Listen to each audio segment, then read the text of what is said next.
बड़ी खबर हम व्यवहारी से लेकर के आए हैं। बड़ी खबर हम आप लोगों को पहुंचा रहे हैं। ब्रेकिंग न्यूज आप तक पहुंचा रहे हैं। पंडोखर गुरु शरद शर्मा के विरुद्ध बड़ी कार्रवाई। भगवती मानव कल्याण संगठन के विगत कुछ समय से लगातार ज्ञापन के माध्यम से शासन प्रशासन से मांग की जा रही थी, उसी का परिणाम आज बड़ी खबर है। बड़ी खबर हम व्यवहारी से लेकर के आए हैं, जहां पर पंडोखर गुरु शरद शर्मा के विरुद्ध बड़ी कार्रवाई हुई है। एफआईआर दर्ज की गई है। हम आपको बता दें, एफआईआर दर्ज की गई है व्यवहारी थाना अंतर्गत। एफआईआर दर्ज की गई है पंडोखर गुरु शरद शर्मा के विरुद्ध। एफआईआर दर्ज की गई है। धर्म का शोषण करने वाले, सनातन धर्म को बदनाम करने वाले, देवी देवताओं का अपमान करने वाले एवं शक्तिपुत्र जी महाराज के बारे में अभद्र भाषा का प्रयोग करने वाले पर बड़ी कार्रवाई व्यवहारी पुलिस थाने के द्वारा की गई है। व्यवहारी पुलिस के द्वारा बड़ी कार्रवाई, अब तक की बड़ी कार्रवाई हम आप लोगों को पहुंचा रहे हैं।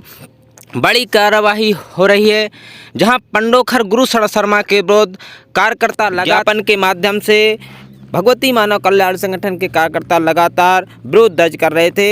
आज बड़ी खबर हम आप तक पहुंचा रहे हैं कि व्यवहारी थाना अंतर्गत एफआईआर दर्ज की गई है। भगवती मानव कल्याण संगठन के केंद्रीय महासचिव सम्मान्य श्री सौरभ द्विवेदी जी ने क्या कुछ कहा, आइए हम आपको सुनाते हैं। पुत्र जी महाराज के खिलाफ अपशब्द कहना प्रारंभ कर दिया, अनर्गल प्रलाप करना प्रारंभ कर दिया, गालियां देना प्रारंभ कर दिया, अश्लील शब्द गढ़ने प्रारंभ कर दिए, झूठे लांछन आरोप लगाने प्रारंभ कर दिए कि किसी तरह मैं भी इस तरह की बातें करूं, मैं गलत आरोप लगाऊं, मैं चिल्लाऊं तो हो सकता है परम पूज्य शक्तिपुत्र जी महाराज की आवाज बंद हो जाए। लेकिन गुरु शरद शर्मा जैसे मूर्ख प्राणी को, विवेकहीन को यह पता है नहीं कि परम पूज्य शक्तिपुत्र जी महाराज की आवाज सत्य धर्म की स्थापना के लिए उठती है, कभी व्यक्तिगत ईर्षा द्वेष के लिए नहीं उठती।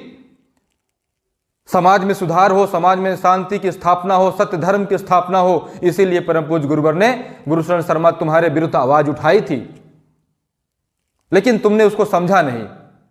और परम पूज्य गुरुवर की जब आवाज उठी तो समाज के बीच से हजारों हजार लोग निकल करके आए।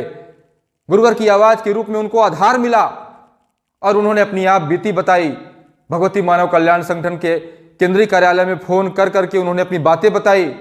पंजो शक्ति सिद्धाश्रम आ करके लोगों ने अपनी पर्ची गुरुवर के चरणों में रखी, दिखाया कि गुरुवर देखिए कैसे 11-11 हजार, 21-21 हजार की पर्चियां हमने कटाई हैं, कैसे हवन रामायण के नाम पर लाखों रुपए हमसे लिए गए, लेकिन हमें लाभ कुछ भी ना मिला। 2-2 साल, 3-3 साल बीत गए।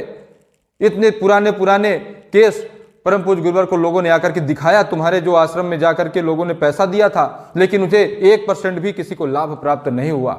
समाज की यह व्यथा थी, समाज कहीं ना कहीं बड़े पैमाने पर छला जा रहा था, इसीलिए गुरुवर ने आवाज उठाई थी। और उन लोगों ने समय के साथ आकर के अपनी बातें प्रमाणित की। जो भगवती मानव कल्याण संगठन की यूट्यूब चैनल में वो सभी वीडियोस डाले गए हैं, समाज आज प्रमाण देख रहा है। इसके बाद भी गुरु शरद शर्मा तुमने स्वयं में सुधार नहीं किया। प्रत्यक्ष को प्रमाण की आवश्यकता नहीं होती, प्रमाण सामने था, लेकिन तुम्हें समझ में बात नहीं आई। तुम्हारा विवेक मर चुका, कुकर्मों का इतना अभ्यास हो गया कि सत्कर्मों की तरफ तुम्हारा दिमाग ही नहीं गया कि पूरा समाज मेरे विरुद्ध खड़ा है आज, तो मुझे सुधार करना चाहिए। तुमने उल्टी गालियां देना शुरू कर दी। परम पूज्य गुरुवर के लिए न जाने क्या क्या बातें तुमने कही, और गुरुवर यही दिखाना चाहते थे कि धर्म की गद्दी पर बैठे हुए लोग आखिर में हैं कैसे। भेड़िए की खाल ओढ़े शेर के रूप में ये बैठे हुए लोग हैं। गुरुवर यही समाज को दिखाना चाहते थे, और तुम्हारे रूप में वह समाज ने देख भी लिया। इतनी अभद्रता, इतनी गालियां, उसके बाद भी गुरुवर ने बार बार तुम्हें समझाया, लेकिन तुम्हें समझ ना आया। लेकिन गुरुवर के शिष्यों को सहन ना हुआ, समाज के लोगों को सहन ना हुआ, और तुम्हारे विरुद्ध उन्होंने कानून के पास जाकर के शासन प्रशासन को ज्ञापन सौंपा कि एक तो मगरमच्छ की भांति है आदमी, समाज को लूट रहा है, ठग रहा है, निगल रहा है, और उल्टे अगर किसी योगी ऋषि के द्वारा उसके विरुद्ध आवाज उठाई जा रही है तो उनके विरुद्ध उसके द्वारा गालियां दी जा रही हैं। अच्छा, तुम्हारे लिए ज्ञापन सौंपा गया परम पूज्य गुरुवर के शिष्यों के द्वारा, तुम्हारे पुतले जलाए गए चौराहों पर। उन्होंने अपना विरोध इस तरह से दर्शाया, जहां तुम्हें गुरुवर ने गलत माना, समाज ने गलत माना, गुरुवर के शिष्यों ने गलत माना, वहीं आज वह समय भी आ गया है कि जब तुम्हें कानून ने भी गलत मान लिया है। कानून की नजरों में भी तुम गलत साबित हो गए हो। इन 3 महीने की यात्रा में तुमने कई बार जान से मारने की धमकियां दी, कई बार तुमने अश्लील गालियां दी, कई बार तुमने झूठे आरोप लगाए, हद पार जाकर के तुमने अपमान किया।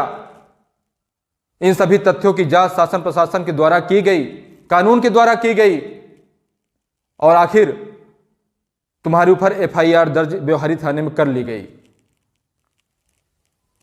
पूरे जांच पड़ताल करने के बाद, एक एक तथ्यों को देखने के बाद पुलिस प्रशासन के द्वारा तुम्हारे विरुद्ध एफआईआर दर्ज की गई है और यह एफआईआर एक प्रमाण है कि तुम गलत हो। आज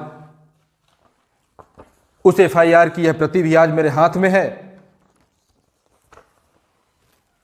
और आने वाले कल में पूरा समाज देखेगा कि किस प्रकार तुमने गलत किया था, जिसका तुम्हें दंड समाज के बीच आज मिल रहा है। देखते हैं आगे अब तुम क्या करते हो। कानून से भी लड़ाई करना कि नहीं मैं गलत नहीं हूं, मैं ऐसा ही करता रहूंगा, क्योंकि तुम्हारे पास बुद्धि नाम की चीज तो है नहीं। और एफआईआर एक पड़ाव है, अंत तो बड़ा भयावह होगा, क्योंकि जिस प्रकार के अपराध तुम्हारे द्वारा किए गए हैं वह सामान्य अपराध नहीं है। इस बात को हमेशा याद रखना कि परम पूज्य सद्गुरुदेव जी महाराज ने किसी व्यक्तिगत ईर्षा द्वेष से ग्रसित होकर के तुम्हारे विरुद्ध आवाज नहीं उठाई थी, केवल समाज हित के लिए आवाज उठाई थी। पिछले दिनों तुमने क्या कहा था कि हे श्री शक्ति पुत्र जी महाराज, अगर आप में तब बल की शक्ति है तो ऐसा कर दीजिए कि मेरा मुंह टेढ़ा हो जाए। तो परम पूज्य सद्गुरुदेव जी महाराज के द्वारा तुम जैसों का मुंह टेढ़ा करना कोई बड़ी बात नहीं है। तुमने कहा था लकवा मार जाए मेरे मुंह को, कोई बड़ी बात नहीं है, लेकिन गुरुवर ने कहा है कि तुम्हारे मुंह को भी लकवा अगर मार जाएगा, तुम्हारा मुंह टेढ़ा हो भी जाए, तो तुम्हारे जैसे जो सैकड़ों सैकड़ों लोग अभी और बैठे हुए हैं धर्म का शोषण करने वाले, उनका क्या होगा? उनमें सुधार कैसे होगा? तुम्हारा मुंह भर टेढ़ा हो जाने से नहीं होगा। गुरुवर ने कहा मैं कर्म के रास्ते पर बढ़ करके समाज में सद्धर्म की स्थापना करूंगा। अतः यह कानून का रास्ता जो हमने तय किया है, यह वही कर्म का रास्ता है, ताकि एक समाज में उदाहरण समाज के बीच स्थापित हो और आने वाले जो तुम्हारे जैसे और लोग हैं, कम से कम उनमें सुधार हो या उनकी दुकानें बंद हों। वह रास्ता समाज के बीच स्थापित किया जा रहा है, समाज को जागृत किया जा रहा है कि समाज भी जागृत हो। ये सारी प्रक्रियाएं उसी सत्य धर्म की स्थापना का हिस्सा है। इतना याद रखना कि सत्य के रास्ते पर देर है लेकिन अंधेर नहीं है। असत्य कितना भी उत्पात मचा ले, कितना भी बिलबिला ले, कितना भी अपशब्द बोल ले, लेकिन असत्य का अंत एक ना एक दिन निश्चित रूप से होता है।